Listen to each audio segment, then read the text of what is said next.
This show is brought to you by Safety FM.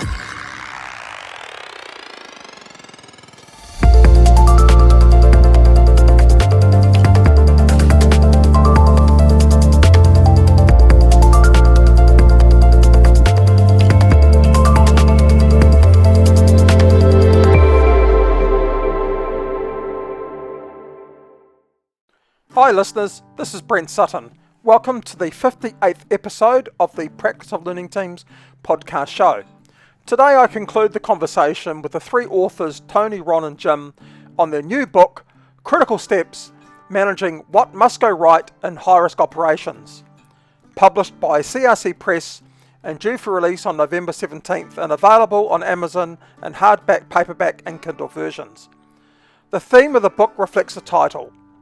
The overarching goal of managing critical steps is to maximise the success of people's performance in the workplace, to create value for the organisation without losing control of built-in hazards necessary to create that value.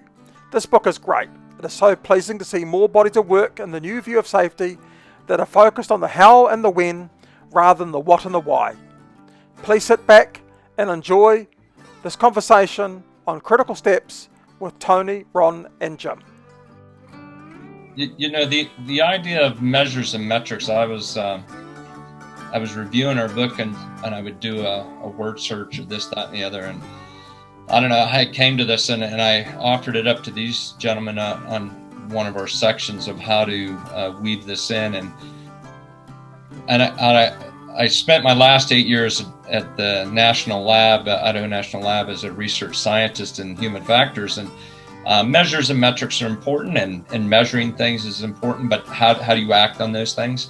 And one of the interesting conclusions we came to, and it's tied to these things we're talking about, is there's really four unique things that bring safety. And I forget how I was researching it and how I came to that conclusion. And then we ended up writing about it, and it was the idea that there was four components. One was this idea of technical expertise, and all of us spent, our first 6 months in the Navy nuclear program, taking 2 years of college shoved down our throat, and a big variety of subjects at a very rapid pace. So we would have some technical expertise, and then we were sent off to do some hands-on work where we learned this concept of chronic unease. Of watching the system and how it was responding to the actions we were taking or others were taking, so that we had this constant sense of unease. And we also understood that the technology could kill us. And by the way, if your home goes to the bottom of the ocean, you're probably not going to make it. So, that's an important thing. Don't open the door if it's knocking. Yeah. And then when do you have these very important conversations that Jim brought into the book? Is how do you bring these conversations in, and what are they about? Measuring those conversations and who's having them at what point in the execution of these very important tasks that are occurring. And then the last one we already spent time on, which was the idea of expert intuition. But those four things, what I discovered when I looked back at the book was that we were saying these are the things that bring safety. So how does the organization measure and improve those things? And I think it's the same thing. Over time, you don't want to see the same issues continuing to come up. And I think there's this argument that organizations don't want issues. I would say, embrace it. Because the fact is those things have to exist. What you're wanting to see is you're wanting to see those things change over time. So just as at the moment, there's a lot of fixation about psychological safety. I think there are times where we can cope, and there are going to be times when we can cope less. Those things aren't a fixed point. They go back to that sort of sine wave, isn't it? Our ability, it's no different to our ability to function in that. Ultimately, I think what we're trying to do is we're trying to avoid people having to be in those constant outliers. They're having to cope too much, too often. And I think it's what you're talking about, that chronic unease. That uneasy is actually good for us. Oh, absolutely. Yeah. But what you don't want is you don't want to be in a constant state of chronic unease. Yeah, you can't maintain it. No. But I think, part of this whole thing is that, because we talk about the words resilience and capacity, which have lots of different meanings, lots of different people, then it means we want to measure it. And I think what we can do is we can see how it shifts over time. But its presence is actually valuable. It's trying to, I think you guys talked about, I love your little diagram, the ski slope diagram. Mm-hmm. We talk something similar. We talk about the freeway analogy, that you're trying to put guardrails either side. But companies are trying to paint white lines and put speed signs up the entire time. Well, the fact is the guardrails are there to support people to function within those parameters. Make sense? They're there in case you go outside the boundaries. Yeah. But the white line or the speed sign is just hope-based risk management. But I would still prefer they be there. Well, I think creating expectations, I think having structure and discipline is really important. Yep. And that's a safety one mentality. And you still need safety one. It's not a either or, it's a both and, I believe. Yeah, I think that the difference here is these critical thinking skills that we talk about, or these ability to correctly appraise. Right. If those skills aren't used, you lose them. Absolutely. So there is that balance in organisation about being over rules focus actually starts to diminish those critical thinking skills. So where do we find that balance? Right. As children, we are highly curious. We lose a lot of that curiosity as we get older. Yeah, when I was an instructor at a nuclear power plant. I used to train nuclear power plant operators, and on the simulator, control room simulator, we would actually throw scenarios that were really off the wall. You could argue this will never happen, but what it forced the operators to do is to have those conversations, to think through what is really happening, what is reality, to exercise those critical thinking skills. Yeah, otherwise, correct. So if they stop doing that, over what period of time do you think that skill would then drop off? Right. Yep. It drops off. What we focused on with the Department of Energy was the fact, again, that today is almost never just like yesterday. Mm-hmm. And tying into the chronic unease, tying into the ability to continue to question what is really happening, and to help folks understand that generally, as soon as you think you've arrived, you've begun your decline. Right. Yeah, going back to that idea of chronic unease, we talk about when does the risk actually happen? Going back to our skydiving example, the risk doesn't really happen until you open the door. Yeah. And that's when that chronic unease should peak, is when you open the door. Good for me. Yeah, I don't know if you guys saw the most recent one. It was very sad. Last week, there's a couple, I believe they were in South America or somewhere for a honeymoon. And of course, they got a variety of interesting people helping you set up to do a bungee jump, which I will never do, by the way. The same kind of people run carnivals. So I get on carnival rides or do bungee jumps, just the risk management in me. But the couple's all rigged up, and they had clipped up the gentleman, but not her. And they said, go. And she went. And she got to go once. But very, very sad ending. Wow. I think that was a really pretty good example of a critical step. But one that obviously had an uncontrolled release of energy. One of the things we talk about in this book, and I love Tony, how he always phrased this, and I I've used it ever since I heard him say it, was, human error is a loss of control and should be reframed as such in the world of operations. And it's so true. If we can make a variety of human errors, I've probably made, I don't know how many today, but if they're at the moment of time that it's consequential, that's when it really does matter, right? Wow. Yeah. Well, and sadly, Ron, bungee jumping was another New Zealand invention. So Google it. It was created in New Zealand. Even if I come down, I did know that. I did not know that. Yeah, and for you, Jim, we'll do a no strings attached, so it'll be free. Okay. Nice.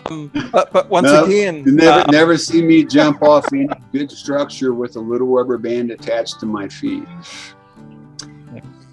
Yeah, it's okay. It's just but it spurred a whole line of other things, including bungee cords for strapping down loads.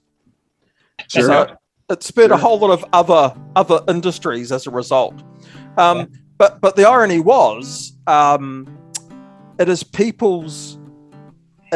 wanting to taste that fear that creates these environments that we want to do, but we want to do it within a safe component. But yes, it's interesting because even here we've had those types of things happen, sadly. Yeah.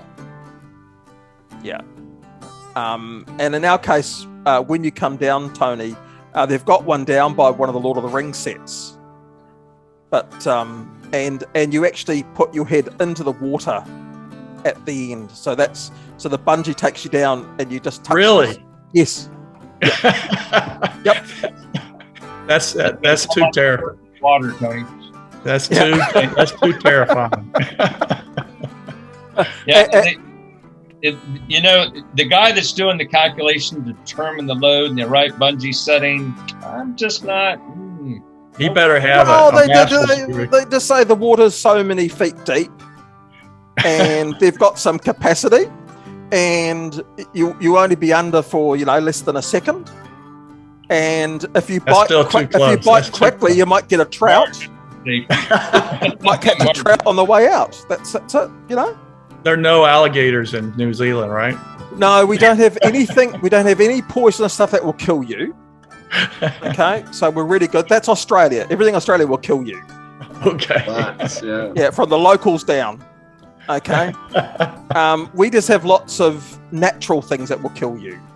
Mm-hmm. Volcanoes, earthquakes, geothermal. Yeah. I mean, you would have seen our case here that we had a tourist attraction, go to a site where there's a volcano. I did see that. And the volcano erupted and a whole lot of people died. And I'm sitting there thinking, well, it is a volcano. It doesn't give you advance notice that I'm about to explode. It's just, doing its thing. Take your chances. That's the same thing in riding an airplane. Well, I never fly with me because I always tell people that planes are guaranteed to come down. So it's a difference between controlled and uncontrolled. That's right. The only difference. But positive control. We want positive control. Absolutely. And as you see, things still go wrong. Mm-hmm. Yep, things still go wrong. So if you think about the book, because this is an interesting conversation.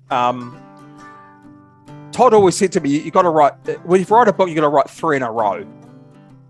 Mm-hmm. It's a really interesting conversation because you start the journey for people and people want to know, well, what's next? and we've been having this conversation recently about, particularly with books, where we talk about supporting people in the how and the when. Should we start to develop a what we call a compendium to carry the thinking on? Because just as you've seen, you've created this amazing body of work, and that body of work's going to evolve. Yeah. So is the value in seeing how it evolves, or is it as a new body of work? What's your thoughts? And which would be less painful? Well, my reaction is thinking about a third book. I've actually thought about it, but it depends on need.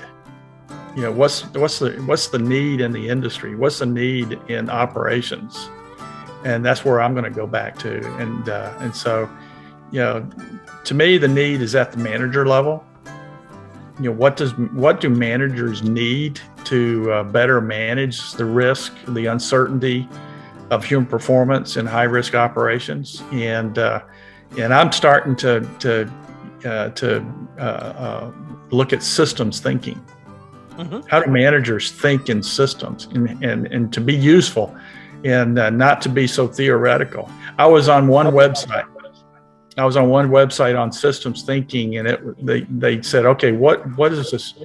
What do beginners need on systems thinking? And the first thing they started talking about were archetypes. And I thought to myself, that is the worst thing to start with. You don't want to train managers on how to use archetypes, and most people don't know what an archetype is. And so the idea is, how can we get away from this? Not necessarily get away, but to enhance managers' repertoire of ways of thinking about their operations. As far as they still need the linear cause and effect, that's still valuable. But how do you get them to start thinking in terms of how all these things can create the context for performance when the risk is high? And so how do you get them to think proactively to better manage risk, but also how can you learn better from a systems perspective when things don't go right? And I think there's a lot of, we keep going back and looking at the history of things like lean. Mm-hmm. As well, and there's just been as many failures as there have been successes, but we keep asking ourselves, what were those little nuggets? What were some of those little threads that came from these things? And one of the things that's always empowered me from Deming's earlier work was getting managers to understand that it's being valued and non-valued activities, which he talked about as being waste. Mm-hmm. And it's no different. Managers always have a particular skill, always have something that they value well, and what they value is what they then try and place values onto others about. And just because you value something doesn't mean that someone else in your team values the same thing. Right. So some of the other conversations we've been having recently with workers in particular is to get them to be able to express the value they see in components through narrative. Mm-hmm. And get them to reflect on that, to get them to see the fact that it's okay to have different values and to see things differently. And we talk about this concept, and this is interesting from a manager's point of view, is getting managers to see it through the eyes of others and not through their own eyes. And that's the value of the conversations. Absolutely.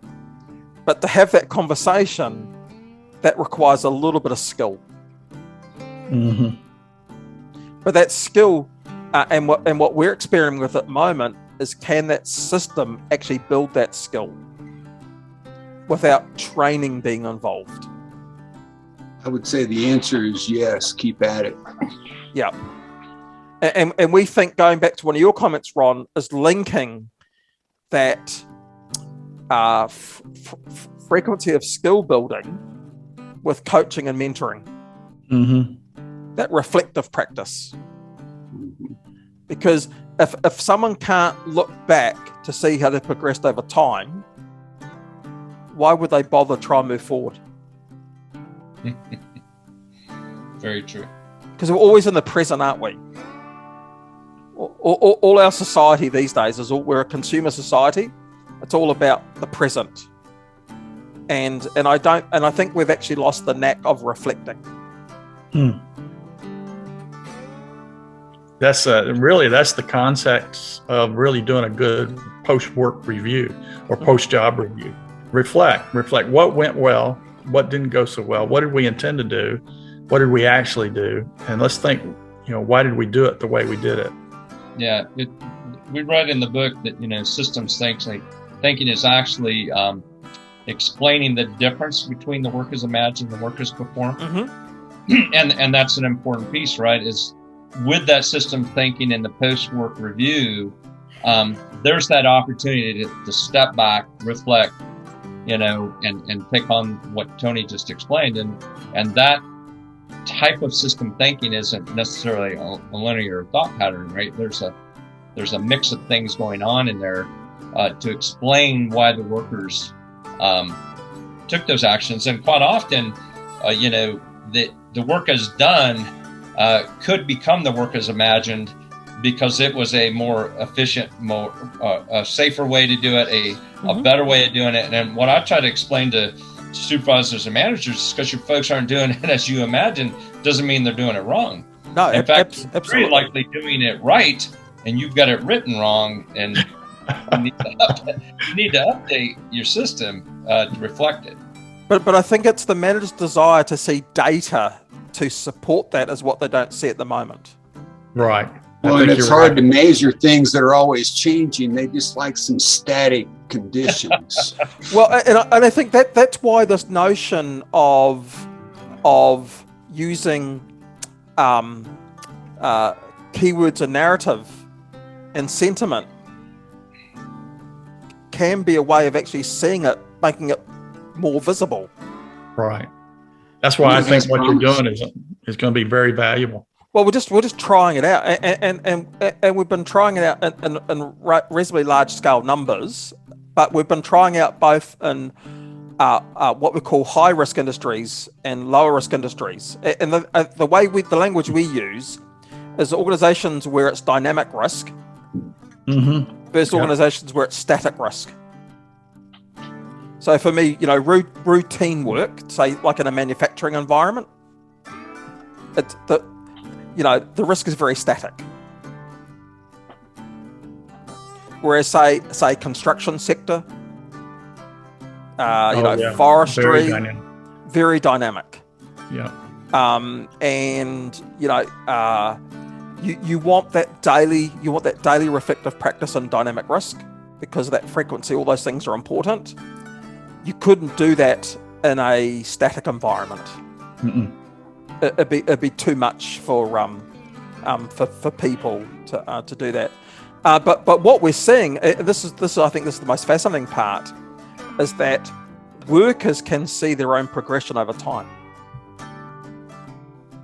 And what we've also seen is that workers shift from being participants to actually running it, owning it.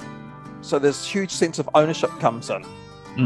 And the way we've been doing that, surprisingly, shockingly, is to run a learning team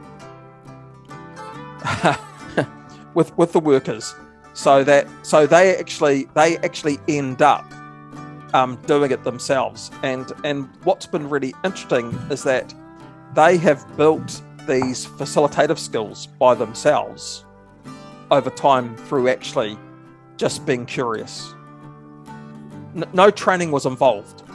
And on our website, we have a little video. We developed this little thing called a magnetic thinking frame, and it went onto the hood of a truck. And we just put it on. They put it on the hood. They got a pen, and we sat back and we just watched them. And the thinking frame just basically had 4 words, and we sat back and we watched the guys interface with the thinking frame.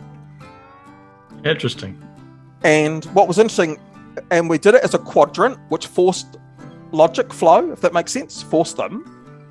But then what we did is we then saw them start to talk about the interrelationships between those things. Nice. So they said, so something here has an effect here. If that doesn't happen how we think it does, that has an effect over here. And it started to create a different conversation with them, and they started to fill in more bits. They started recognizing context. Absolutely, because what happened was, what we realized is that these guys have this concept of latent knowledge in their head as well, and that some of this information can't come out until they do some form of alignment. So they've all got recall. They can all look at past experiences, but there's other knowledge that couldn't come out until it got triggered. And the conversation triggered that. And the framework created that flow to kick off with, but not to control it. What shocked us was that when they finished, they then took this magnetic thing off the hood of the truck and they put it on the side of the truck. And we said, what's that for? Well, now that's going to be our board for briefing new people if they come on site, because as people change during the day. We're going to be checking off as things go along, and we'll add other stuff on it, and we'll use this to have a conversation at the end of the workday. And we'll use it to have a conversation about, and this is where the concept of where we had to make do. So they no longer talk about what went well, what didn't go well. They simply talk about where we had to make do. Because they know every day they're having to make do. But they know they've been successful by understanding about the make do. And that make do component then fed into the next day. So it was really quite fascinating. What we saw over time was that the conversations grew, but what was interesting, the time it took them started to shrink. So the post-reflection got bigger than the pre-start. So they spent more time in reflecting the day rather than saying, do we have all the conditions set for the day? Because I think what we found is that they, I think going back to what you talked about, Ron, that's that skill, that chronic unease, that was like a mindset in their head. So the conversation was simply about giving context for that day, because they knew that the start of the day and the end of the day had to be different. And they talked about, work as planned, work as evolves, then work is done, and then we had to make do. So they actually saw the day shifted into 4 different phases. And it was really fascinating by these guys. And all we did is we had a little QR code on the board that they had, because everyone knows how to scan a QR code now. Has that been the upside to COVID? Everyone can scan something. And what they could do is they could scan that board, and that keeps a record for the organisation, because that's their planning. Makes sense? That's all the flow for the day. And then they were capturing that narrative of where they had to make do, and that created a pattern over time. And then once a month, the guys got back together and they reflected over how things changed over a period of time. And I think that goes back to Deming's work.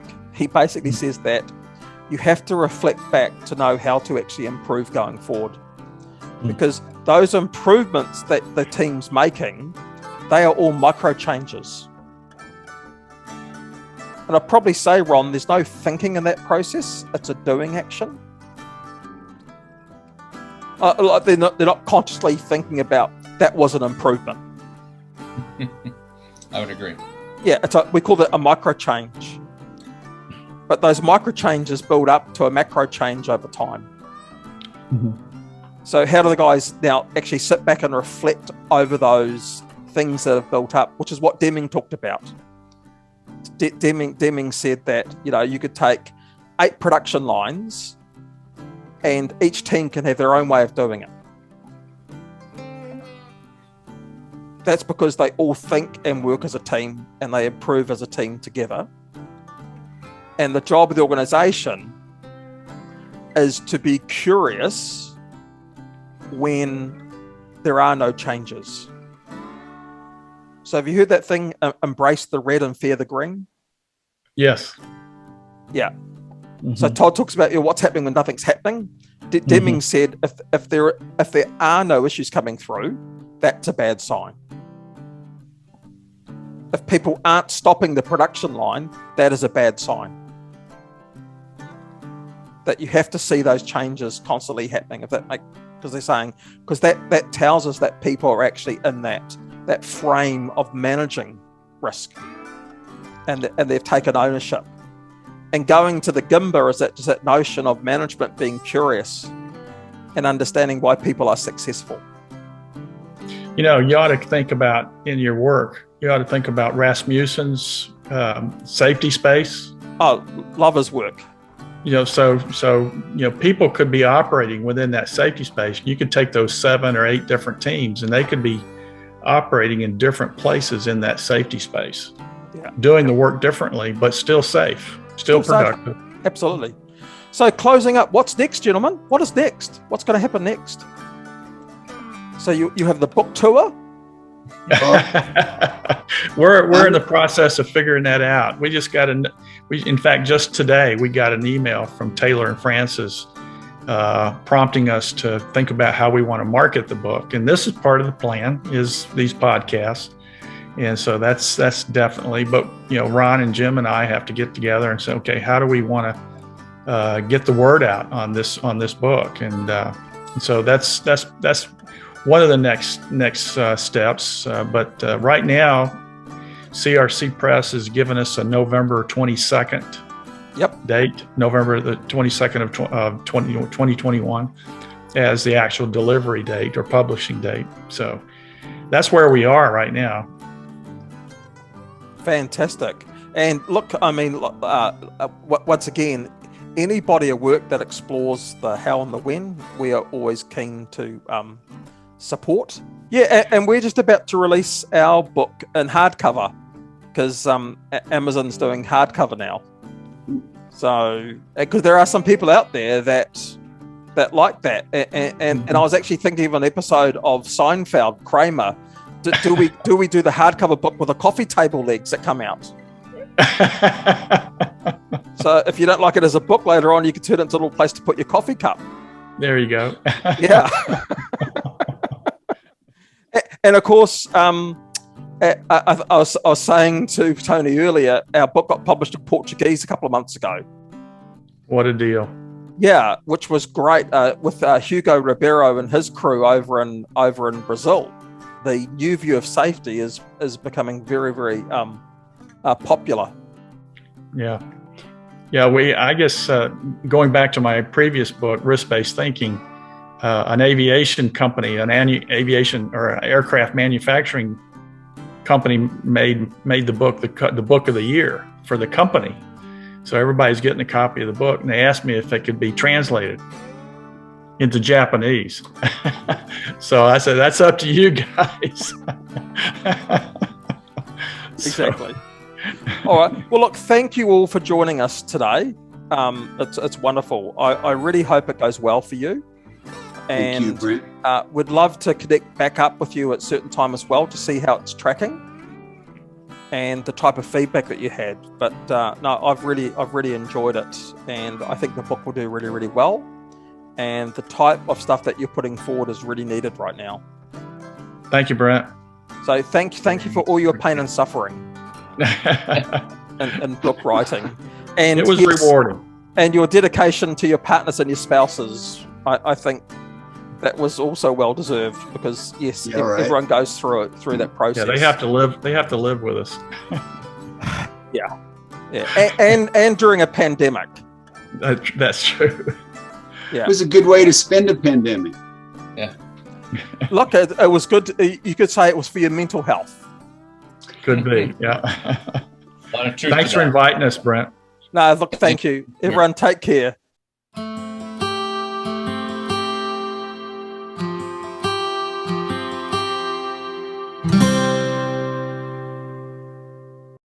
Thank you, listeners, for being part of this podcast.